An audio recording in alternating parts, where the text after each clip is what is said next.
This is the NBC University Theater, bringing you a full-hour dramatization.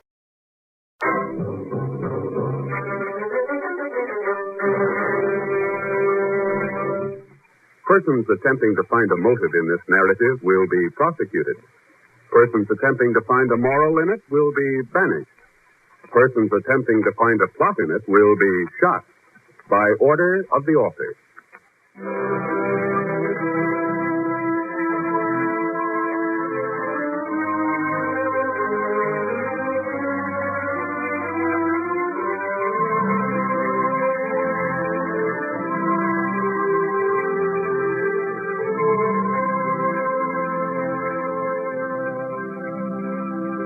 I'm Huckleberry.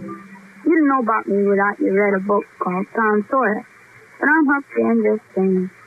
If you did read that book, you'll remember Tom Sawyer and me found some money hid by robbers in a cave.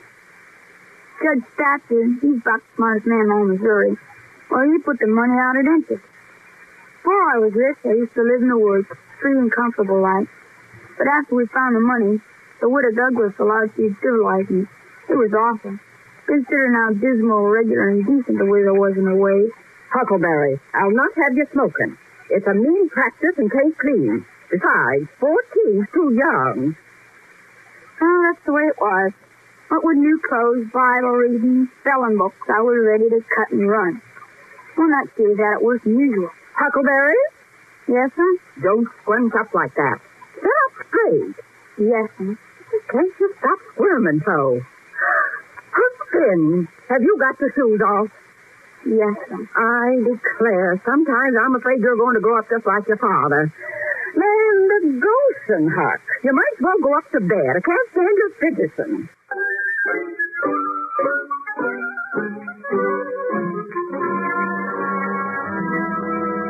I sat by the window in my room, just staring, and tried to think of something cheerful, like what I used. I got so downhearted and scared that I lit up my pipe. Didn't care if the widow smelled it or not. And the twig snapped down the yard. Huck, you. That you, Tom Sawyer? Yep. Come on down the drain pipe. I'm a meeting by the graveyard.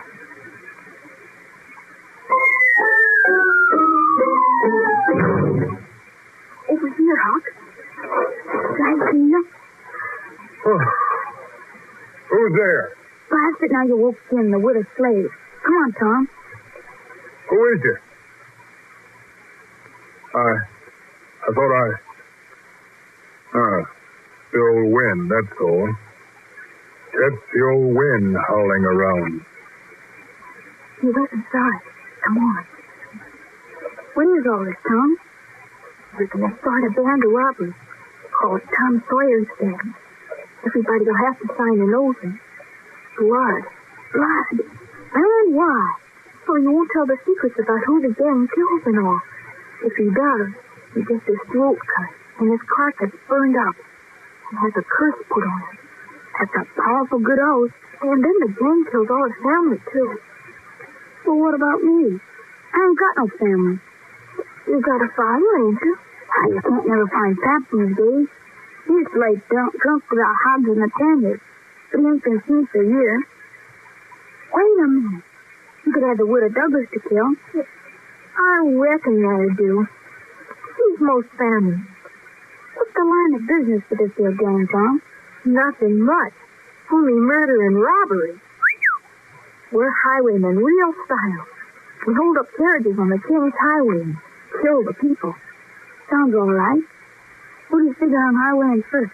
I got secret news from my spies that a whole parcel of Spanish merchants and rich Arabs with 200 elephants and 600 camels. Elephants and camels? Wow. I'd sure like to see them. They'll be encamped in Cape Hollow tomorrow afternoon. Now, wait a minute, Tom Sawyer. That's a Sunday school picnic going to be in Cape Hollow tomorrow, and you know it.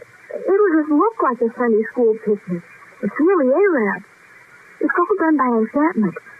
If you'd read that book, Don Quixote, you'd know all about it.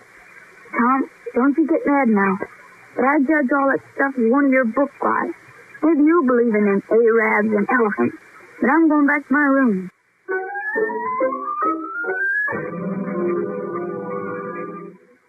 New clothes, Huck? Pap, how'd you get in my room? Think you're a big bug, don't you?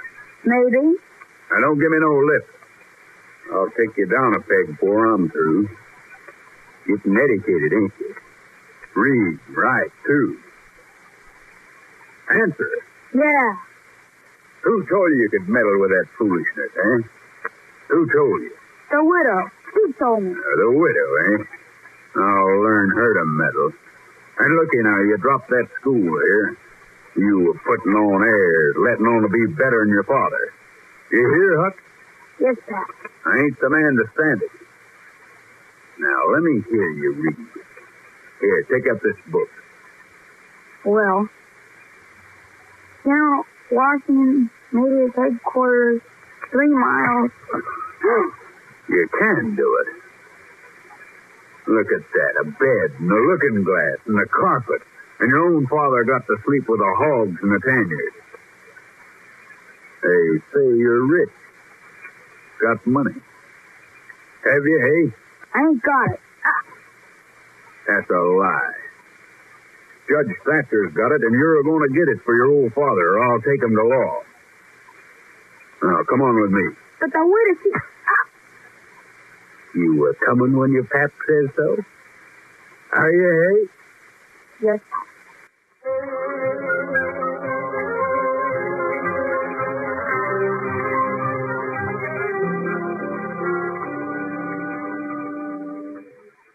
Pap picked me up river in a skiff, across the cabin on the Illinois shore.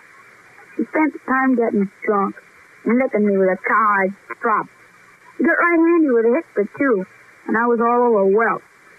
He locked me in for 3 days running, and then came back drunker than ever. Call this the government? That's what I said. Just look at it. Pat, look out for the store! Here's the law taking a man's own son away from him. His own son, after I had all expense to raise him. And me, what should be the richest man in town. That's what I told him. Me lying in the mud in the gutter. Huck, this jug's empty. You've been stealing my liquor. You drunk it all, Pat. There, you see? Call that government when a man can't even keep a full jug. You stay here, boy. Here? I'm going to town for whiskey. And I'm cutting a 3-inch hickory on the way back. I'll learn a boy to say he's better than his pap. When I get back, I'm going to see what color your backbone is. You hear?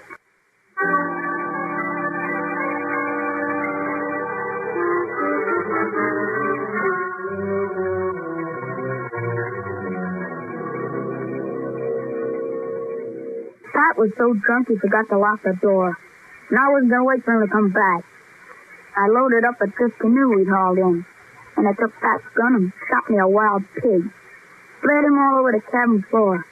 It bloodied up the axe good, stuck some of my hairs on it.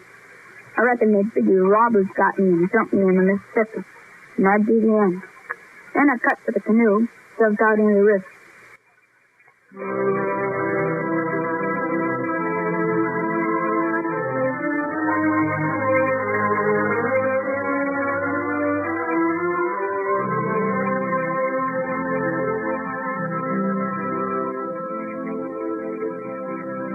About 2 miles downstream, I pulled up on Jackson's Island. It was gray dawn by now. There was freckled places on the ground where light had sifted down through the leaves. A couple of squirrels sat on the limbs and jabbered at me friendly. I jumped, though, when I smelled smoke. Somebody had a campfire going on Jackson's Island. I went cautious and slow. But not slow enough. I stepped on a twig and it cracked like a rifle. Who's there? Jim? That's the widow Douglas's, Jim? Huck? Is that Huck in here? What are you doing out roaming? I ran away from Pat, Jim. He was about going to finish me. I fixed it so it looked like robbers got me. No. Say, that's even better than Tom Sawyer could have done. Hey, what are you doing on Jackson's Island? Well, maybe I'd better not tell. Why, Jim? There's reason. You wouldn't tell on me, would you, Huck? You promise? Sure, Jim, I promise. All right. I run off. Jim, how come you do a thing like that? Well, old widow Douglas, she said she'd never sail me off down to New Orleans. But I heard her tell Miss Watson she's a goner for $800. And I didn't wait to hear no more. I lit out for the river. And I come over to the island. You won't tell, will you, Huck? I said I wouldn't. Old Jim can help you, Huck. Then, see them birds? That's a sign it's going to rain. We best find a cave on this island. It's going to rain powerful.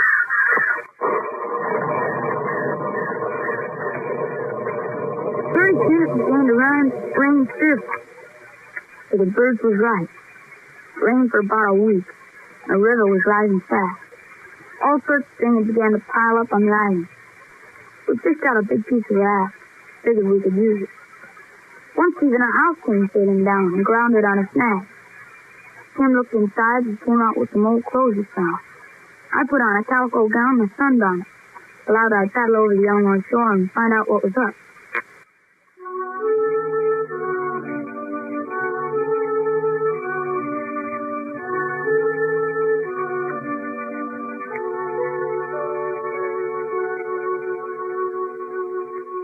Come in. Howdy, Mom. Well, little girl, and what might your name be? Sarah Williams from Huckleberry, Ma'am. I'm going to my uncle in Dawson. Well, that's a considerable way. You better stay here and rest a while. Here, take off your bonnet. Oh, no, I reckon I'll be going out soon. Uh-huh. I'm afraid of the dark. So I do hear there was a murder still here. That's right. A boy named Huck Finn. Some think his father done it himself. No. Is that so? Old Finn come near to getting lynched, but nobody could find him. But now folks judge it was done by a runaway slave named Jim. There's a $300 reward. My husband's going to look for him as soon as he gets back from town. Somebody saw smoke on Jackson's Island. Now, here, honey, wind this yarn around your hands like a good girl. Yes, ma'am. Your husband going over the island? He went upriver to borrow another gun. What'd you say your name was, honey? Mary Williams. Thought you said it was Sarah when you come in. Well, listen, I did. Sarah Mary Williams. So, that's the way of it. Sarah, catch this yarn in your lap. Here. Got it? Come on now. What's your real name? What, miss? Is it Bill or Tom or Bob or what? Please don't poke fun at a poor little girl like that. Oh, now you sit down. I ain't gonna hurt you. Now, you tell me your secret, son. I'll keep it. But you're a runaway apprentice. Now, tell me all about it. Oh, yes, ma'am. I run off from a farmer I was found to. But this is something awful. I've been traveling 3 days. You're a farm boy, eh? That's right. Quick, when a cow gets up, which end gets up first? Hind end, A horse. far end. Country boy, all right. Now, what's your real name? George Peters, ma'am. Well, remember it, George. And don't tell me it's Alexander later. It's George, ma'am. And don't go trying to fool a woman in that dress. And mind you, when a girl catches anything in her lap, she throws her knees apart to spread her skirt. Don't clap them together the way you did to catch that yarn. Now, trot along, Sarah Mary Williams, George Alexander, and keep out of trouble.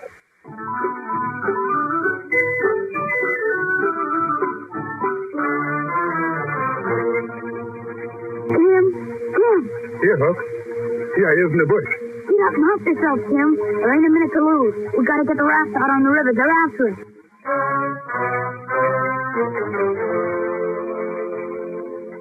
So we floated along, arguing, pleasant life. We figured 3 nights or more and fetch to Cairo. Then we'd take a steamboat up to Free State to be out of trouble. Look sharp, Huck. 'Cause if we miss Cairo, I'll be back in a slave country again. And no more shore freedom. No, sir. I don't know, Tim. The fog's pretty thick. The first thing I'll do in a free state, I'll save my money. Never spend a single cent. No, sir. And I'll get enough and I'll buy my wife off old man Parsons' farm. And I'll buy my children free. When we get to Cairo, I'm gonna be free. Listen to Jim. I'm gonna be I begin to get all feverish.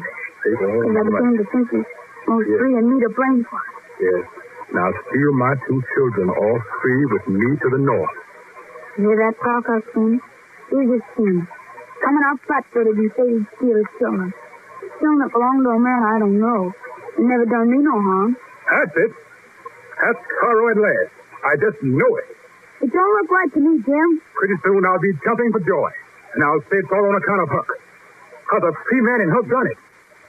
Jim will ever forget. No. No, sir. You're the best friend Jim had. The only friend Jim's got now.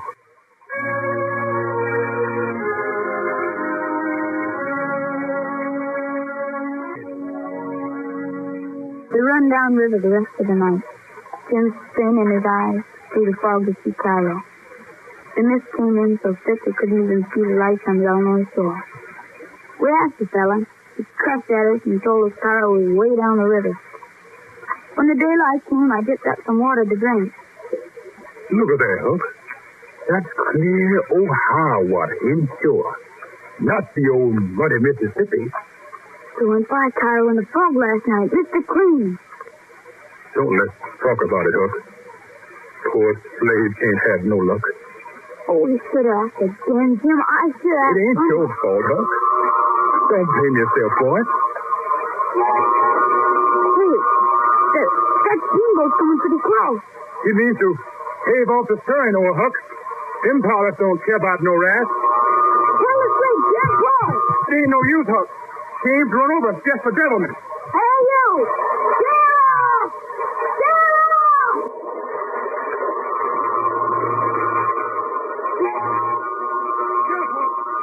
And go deep under the paddle wheel. Jump!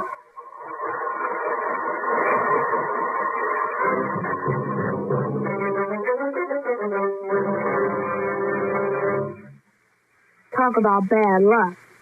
Couldn't find Jim the raft till next night. We had to fix the steering seat. And this time Jim rigged up a wigwam at one end of the raft with bad weather in it. 2-3 days, nights slid by, quiet, smooth, and lovely.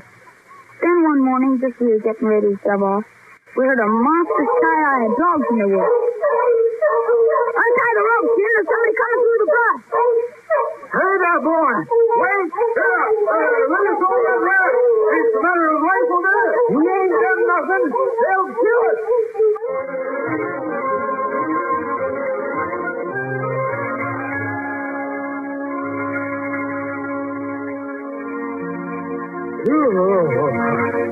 Oh, young man, you saved our lives.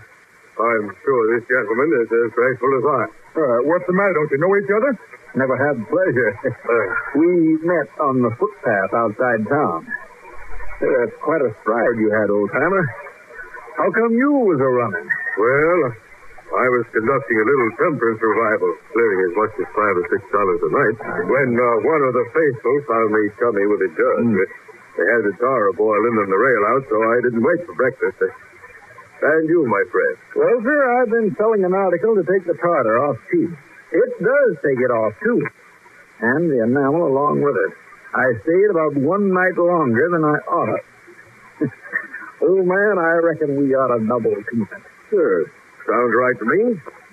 What is your line, mostly? Oh, journeyman printer, patent medicine, theater acting, tragedy, mesmerism, chronology, and a lot of others. What's your line? Mostly doctrine, laying on the hands and such. Preaching and missionary, too. Oh. Look, I hate to butt in here, but I figure he's still riding on rafts. Maybe one of you men to keep for a while. The sweet? Oh, the sweet. That's right. We take turns. Yes, I see. Alas. What are you laughing about? To think that I should be degraded down to this company. What's wrong with this company? Oh, it's all right for you, I guess. Someday I will lie down and my poor broken heart will rest. Well, what are you heaving your broken heart at us for? We ain't done nothing. You would not believe me. The world never believes. Let it pass, 'tis no matter. The secret of my birth. What? Gentlemen, I have confidence in you. By right, I am a duke. No, you can't mean it. I am the rightful Duke of Bridgewater, and here am I, torn from my estate by a usurper, despised by the world, degraded to the companionship of felons on a raft. Now, don't cry. Oh, dear. It would make me a trifle happier if you called me Your Grace. Or even Bridgewater, that's my title, you know. And, of course, gentlemen, I cannot do any manual labor. Aha. Well, I guess you can't stand watch then, your lordship. The other one... Look here, Bridgewater. Bridgewater. I'm a nation sorry for you. But you ain't the only one been snaked wrongfully out of a high place. I, too, have the secret of my birth. No, look at there, Hook. Bridgewater. Can I trust you? To the bitter death. I am the late Dolphin. The what? The disappeared Dolphin. Louis the 17th, son of Louis the 16th and Mary Antoinette, the rightful king of France. At your age? And I would consider it a kindness if you would address me as your majesty.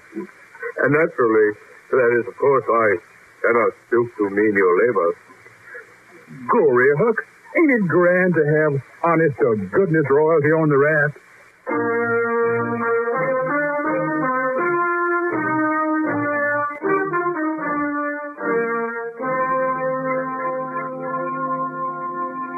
It didn't take me long to make up my mind that these liars weren't no kings or dukes. But I never said nothing. We kept your gracing and your majesty, and everything got along fine. I told him Jim was my property, and I was taking him down to my Uncle Ben's place below New Orleans. Now, you're sure he ain't a runaway slave? Would a runaway run south? How come you travel at night? Well, folks kept trying to get Jim away from me, saying he was a fugitive. They don't bother us none at night. We'll figure something out about that. Oh, speaking of figuring, my dear Duke, it's time we laid out a campaign. Well, now, just by chance, my dear Dolphin, I have here in my carpetbag several playbills left over from my last engagement in Drury Lane Theatre, London. You mean theater action? Have you never trod the boards, royalty? No. You shall, fallen grandeur, the first good town we come to. We'll hire a hall and do Romeo and Juliet. Oh, it's all right with me if it pays, Bridgewater. I don't know much about play acting, though. I was too small when Pap used to have them at the palace in France. Yes, well, do not worry. I will learn you.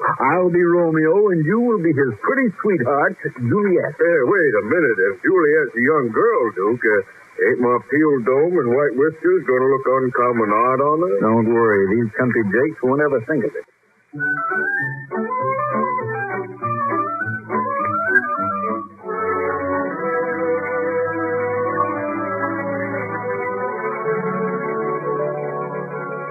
Well, gentlemen, I've been up to the village and had quite an afternoon working in the local print shop. Working? Well, in a manner of speaking.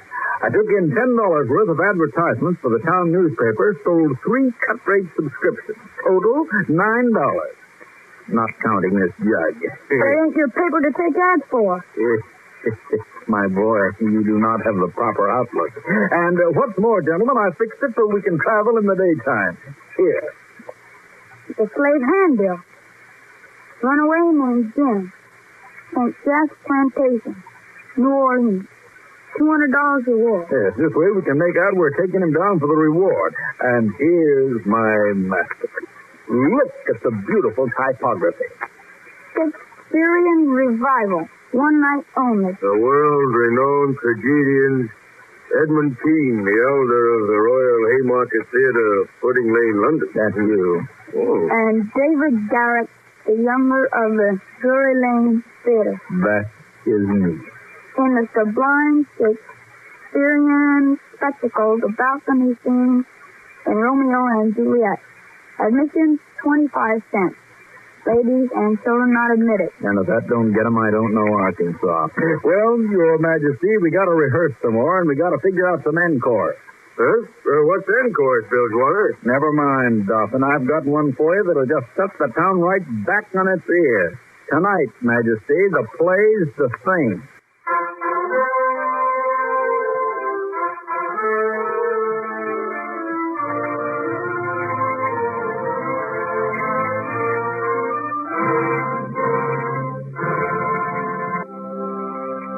We tied up at the next town, and the Duke went and hired the courthouse, stuck up the bills. Wasn't much of a town, though. The streets was mostly mud. There ain't been any paint on the houses since Columbus's time. The men stood around leaning on something in the whittling. They spent most of their time bowing tobacco, like this. Give me a chaw of tobacco, man. You ain't got but one left. Lend me one, Hank. I give my last to Ben Thompson. You gov him one? When you pay me back all the chores, I'll gov you ready. Did pay you back once. Huh? Barry store tobacco and gov back homegrown. What's that? Somebody's shipping dogs on a cow. Come on. Let's go slow.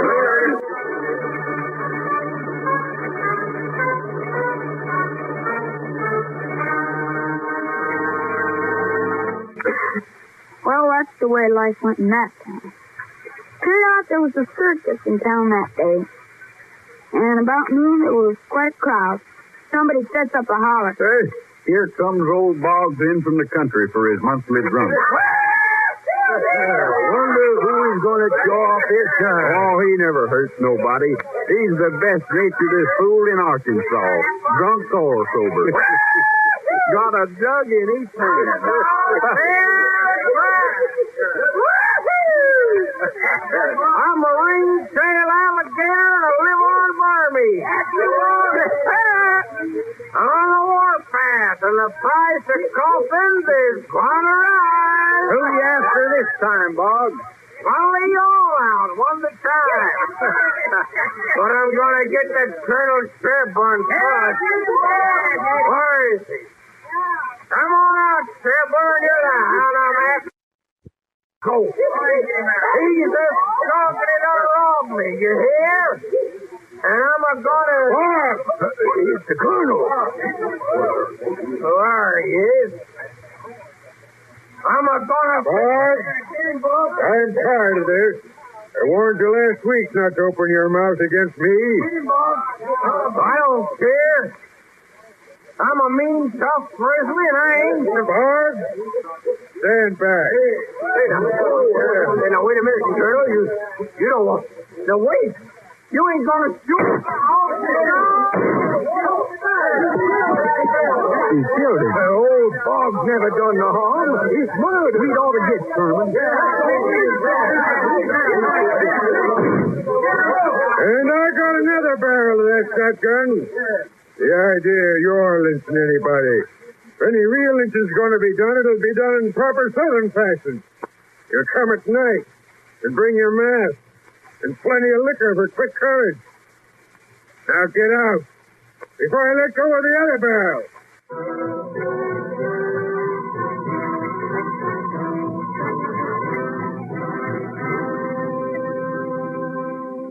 That crowd just broke apart and went every which way. A colonel just sold his old shotgun and marched away. Later on, I see two children playing Boggs and the colonel, shooting each other down. Everybody said they'd done it perfect and gave him pennies. That's the kind of town it was.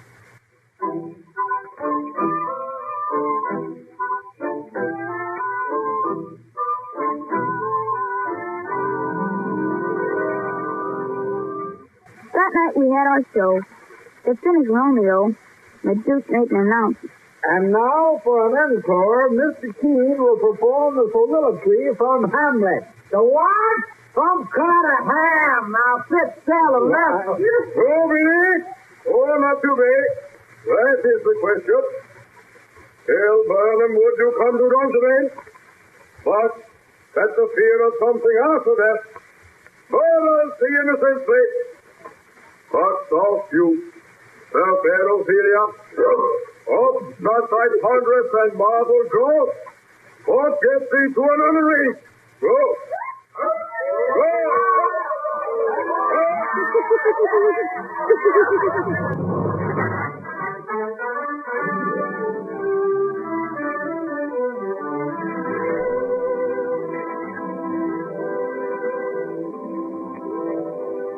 $27.28. Not bad for a one-night stand, eh, Majesty? Now, shall we return to our boudoir and sample this here imperial nectar? Well, Judge, now you're talking, Bilgewater. Give me here. I'll take it down. Yeah, Jim? Don't it surprise you the way these kings carry on? No, I reckon it's in the breed.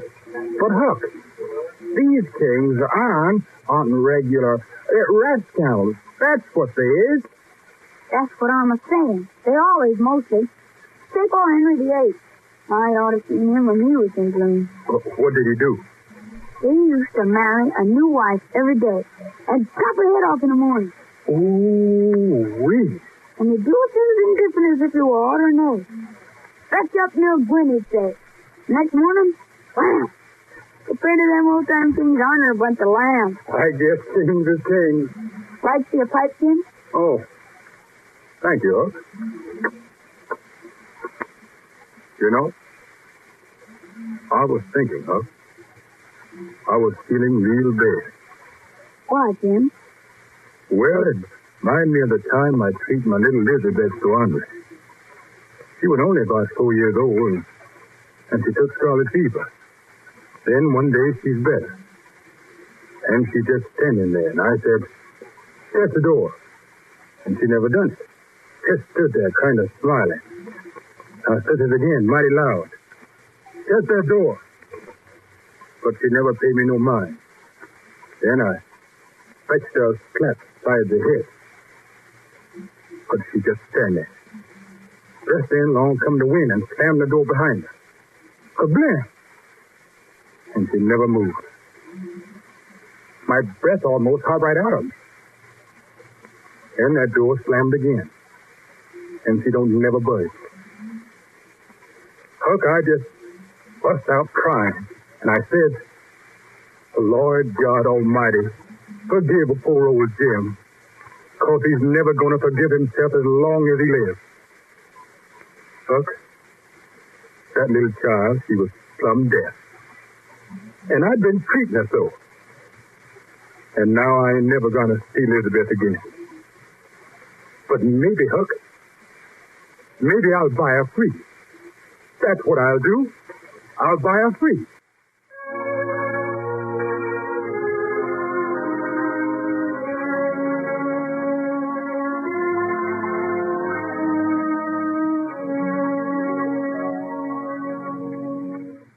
We was down south now. We began to come on some trees with Spanish moss, hanging down like long gray beards.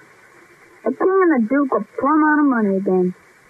Finally, one town they tried selling fortunes, but they near got tarred and feathered.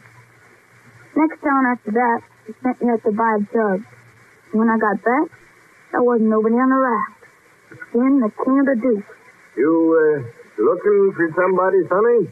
Yeah, Jim, you seen a slave somewhere about, big fella? Well, sir, they caught a runaway. No. A runaway? Yeah, down to Silas Phelps' place. They're holding him for the reward. You're looking for him? Nobody got hurt, did they? I mean, when they caught him. No. $200 reward for him, though. Like picking money off the road. Sure is. Wish I had it.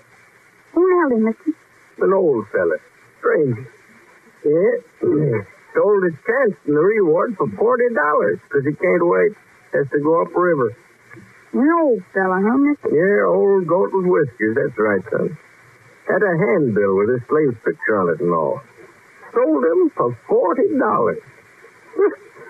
Boy, if it was me, you'd bet I'd take that whole $200. Yes, sir. It's like picking money out from the road.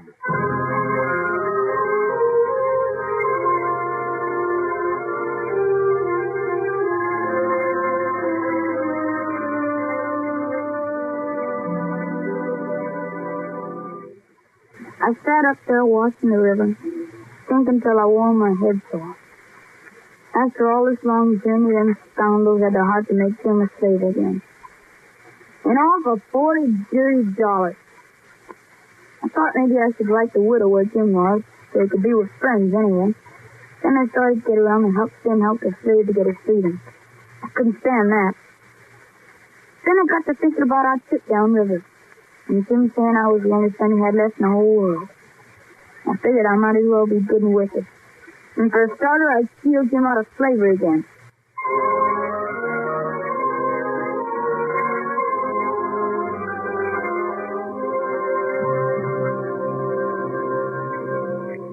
I started over to Phelps, where the fella said they had Jim. I was all still and Sunday-like. When I got there, the dooryard was empty. And off in the slave cabin, I heard a spinning wheel humming, waiting along up and sinking down again. And I wished I was dead, but that's the lonesomest sound in the world. Then suddenly the dog was piling out of the house. Here you, get down! Down, go on up. You. It's not you, man, to stop the place. Why, it's you. It's you at last, ain't it? Listen. Oh, let me look at you now. Why, you don't look at all like your mother. I don't. Silas, come on out. It's Tom. Lance, I'm so glad to see you. Come on out here, Silas. It's your nephew, Tom. Come to see us. And us not sitting right running for 10 years. Well, welcome, boy. We've been expecting you for a couple of days or more. Why's your baggage down to the steamboat landing? I lost it when the boat went aground. Boy, that's too bad, but I reckon we can fix you up. Oh, here we are running on, and you ain't told us a word about the family up the river. And now you just sit down and tell me everything. Just all about it. Every last thing you can think of. Well, You kept at your tongue, boy? I know. Why, son, you're standing like you don't know your own name. Well, from what I heard, I never thought I'd see the day when I'd get stuttering and lollygagging from Tom Sawyer. Well, Tom Sawyer?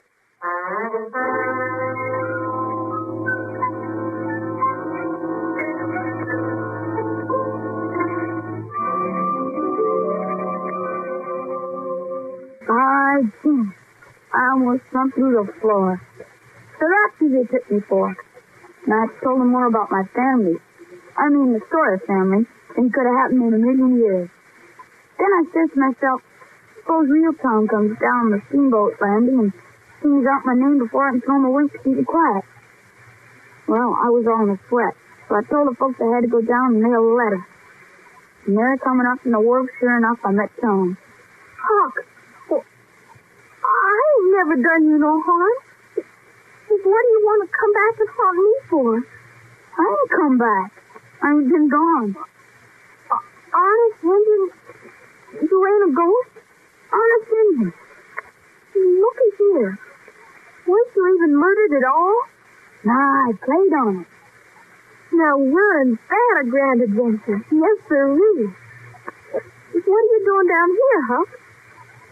Listen, you won't tell nobody, Tom. There's a slave here.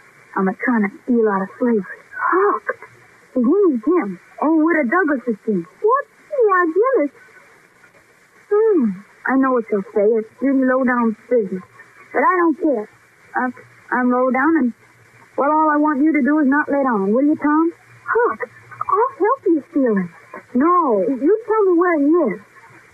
Well, he's at your Uncle Sally's estate. And that's another thing. I don't know what we're going to do, but they think I'm Tom. Well, what is this? But never you mind, Huck. I'll tell him I'm my own brother. Sid, that's me. When it comes to adventures, you just leave everything to me.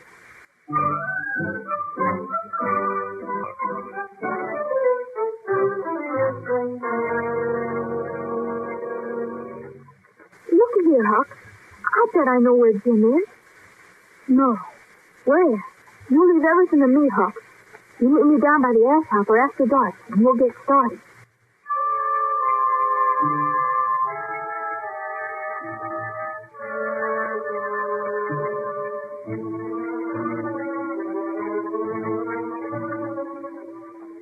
Huck. I'm right here, Tom. Look at that old cabin, will you? A fortress waiting to be stormed. Too bad there's no moat. Looks like a rickety old shed they made. Hey, that window's only got one board nailed across. That's big enough for Jim to crawl out of. I should hope we could find a more complicated way than that. We'll have to dig him out. What? Don't, sir, are you crazy? You could pull that board off in the window with one hand. If that ain't just like you, Huckson. If you never read no books at all, who ever heard of getting a prisoner loose in an old matey way like that? All right, Tom. Now don't take on. They'll dig you now. You know, there ought to be a watchman to drag. And a saw to cut off Jim's tongue. Tom, you know right well that thing's only around the bedpost. All we gotta do is lift the bed. Nope, we gotta do it right. Saw the bear, swallow the sawdust so no one can tell, and when you're ready, one kick and off you go. But I'll need a rope ladder, Huck. Tom, how you talk? What in the nation would you do with a rope ladder? Well, I ain't figured that out yet, but he's gotta have one. It's in all the books.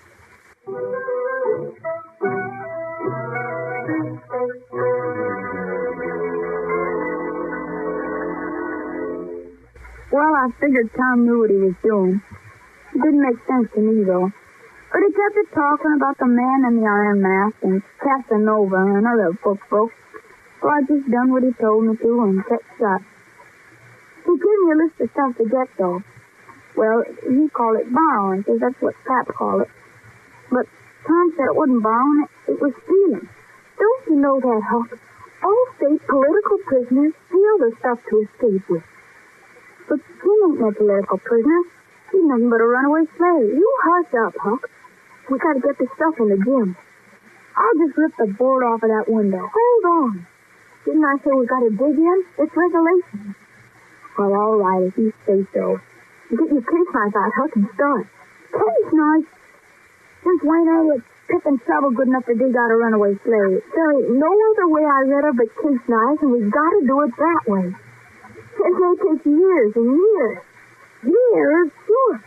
Why, one of them prisoners in the Shadow Deep in Marseille, why, it took him 38 years to escape. And he came out in China. But Jim don't know anybody in China. Neither did the other fellows. Huck, why do you keep wandering off the main point? Well, I don't know about them books, Tom. But I'll tell you, Jim's too old to be dug out there with case knives. He just won't last.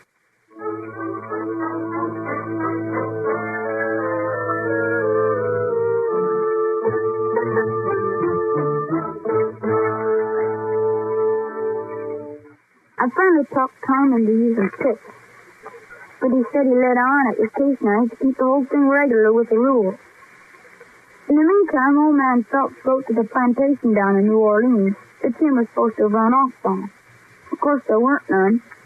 Then he begun to talk about advertising Jim in the papers. My blood run cold. Finally, I got Tom to agree to finish out the plan that night. But Tom, he added one more fancy touch. He wrote an anonymous letter to Uncle Silas, warning him that someone was trying to run off Jim. So, when we came to get the captive loose, blamed we didn't get the warmest reception ever received. Tom Sawyer, you and your anonymous letter. He's glorious. He's down under the bush. Where's Jim? I'm right here, Huck. Come on. He's got to cut for the river. Ready? I don't like getting gunshots. Let's go. Let's go to the river. Let's go.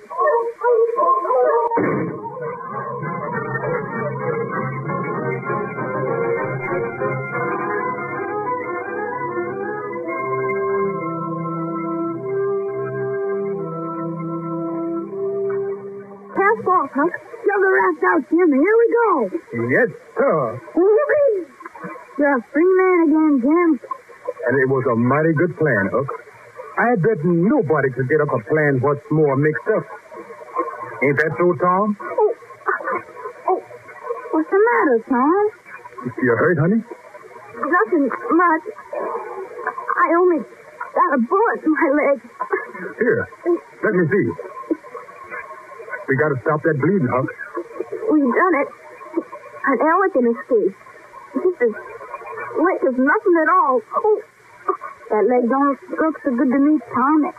Well, Huck, the way it looked to me, if it was Tom being shot free, and old Jim had been shot, Tom would say, we got to get him a doctor. Never mind about me. That's Tom Sawyer. And that's just what Jim's going to say. If I got to be a slave the rest of my life, we're going to get Tom a doctor.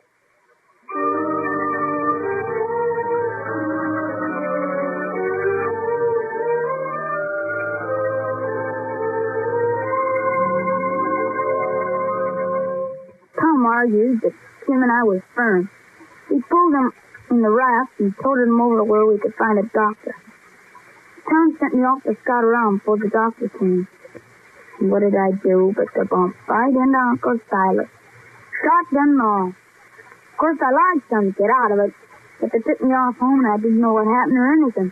So next morning when a wagon drove up to the door with a crowd of men around it. Oh, Lord, what happened to you, boy? Hey, Doc Olden, what's wrong with you? Hi there, Miss Phelps. Youngster seems to have run in a bullet. Oh, no. Yeah, easy, man. Easy. He's all right now.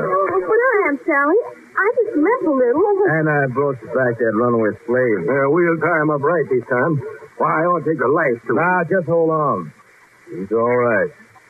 Well, he could have got away, but he stayed on to bring the boy to me, so I could doctor. He was hiding in the bush. The minute I said I need help somewhere, out he come, and he was risking his freedom for that. Well, what I can't figure out is who left all them crazy notes and that rope ladder and the rest of that truck. This slave must have had an army helping him. Why, no, Uncle Silas. We set the runaway slave free. Tom and me. Good land. Oh, you crazy boy. We done it. And we done elegant right out of the book, didn't we, Tom? Well, yes, and we did. Mercy sakes. No, I never. Well, anyway, you're safe. We better set him up again and tie him good. Come on, you. Yes, sir. Goodbye, Huck. Tom? Hold on. You ain't got no right to shut up, Jim. He ain't no slave. He's as free as any creature walks this earth. What? Sure. Widow Douglas died 2 months ago and left Jim free in her will. If she said she was ashamed, she said she'd sell him down river. Why, he's as free as you are. Then why on earth did you work so crazy hard to set him loose? That's just like a woman. For the adventure of it, that's what. Adventure? Why, land's mercy. Silas, if this boy didn't have a bullet hole, I'd have you turn my hide right off in him. Adventure? Oh.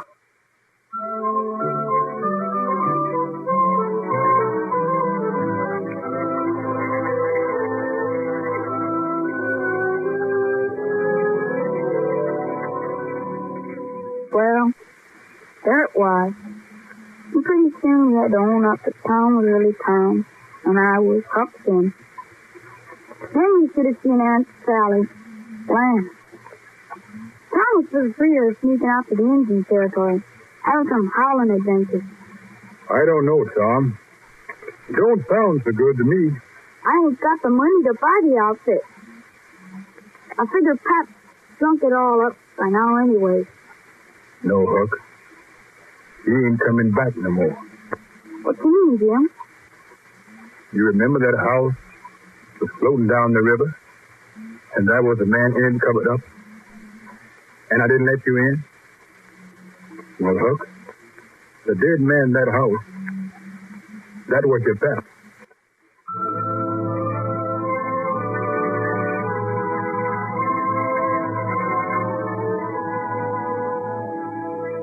Well, no, I guess there ain't much more to tell about. And I'm rotten glad of it. If I'd known there was so much trouble, I wouldn't have tackled it.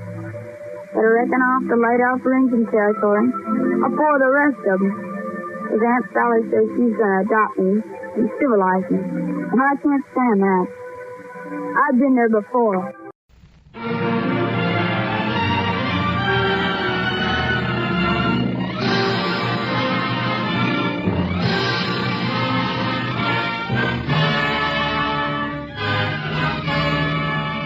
And your announcer, Hal Gibney. The original music score was composed by Dr. Albert Harris and conducted by David Baskerville. The director of the NBC University Theater is Andrew C. Love. Next week, be with us again for the NBC University Theater production.